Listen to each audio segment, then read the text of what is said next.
Hey everyone, welcome to this beginner-friendly Power BI tutorial. Today, we're going to build an amazing social media dashboard from start to finish. If you've ever wanted your Power BI reports to stand out and look truly professional, you're in the right place. By the end of this video, you'll know exactly how to design a custom dashboard background, bring it into Power BI, and set up your charts in a way that instantly grabs attention, even if you're brand new to these tools. Let's dive in. Before we start, keep in mind, I'm using some demo data here, but you're free to swap this out for your own data anytime.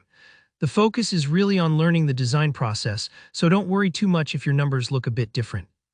First, open up PowerPoint. This might surprise you. Most people don't think of PowerPoint when it comes to dashboards, but it's actually a fantastic and flexible way to create custom backgrounds for Power BI. Head over to the Design tab at the top.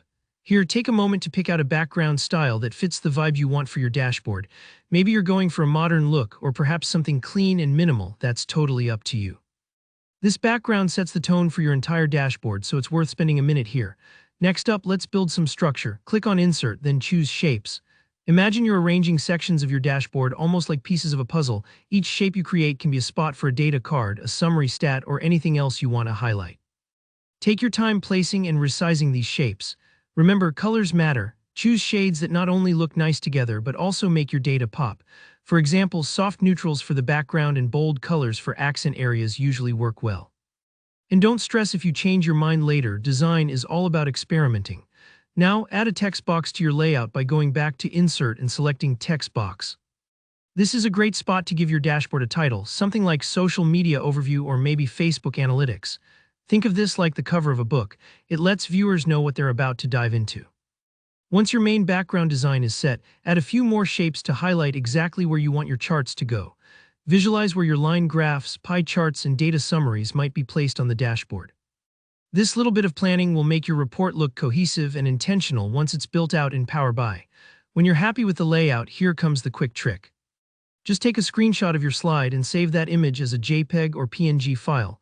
This image will soon become the foundation of your Power BI dashboard. Now switch over to Power BI. Click on your canvas, the big blank area where you place your visuals. Go to Format, then select Page and look for the Canvas background option. Here, where the magic happens, browse for the image you just saved and set it as the background. Instantly, your Power BI report takes on that custom, polished look. It's like putting on a fresh coat of paint.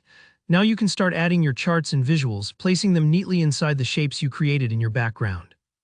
This step really brings your dashboard to life. And remember, you can always go the extra mile and add creative touches, icons, extra colors, or subtle shadows if you want your dashboard to truly pop. And there you have it. You've just put together a professional-looking social media dashboard in Power BI with your own custom background and clear zones for your visuals. If this video helped you, hit that like button. If you have questions or need further tips, drop a comment below. I love helping out. And don't forget to subscribe for more easy-to-follow tutorials on Power BI and data visualization. Thanks for watching and happy dashboard building.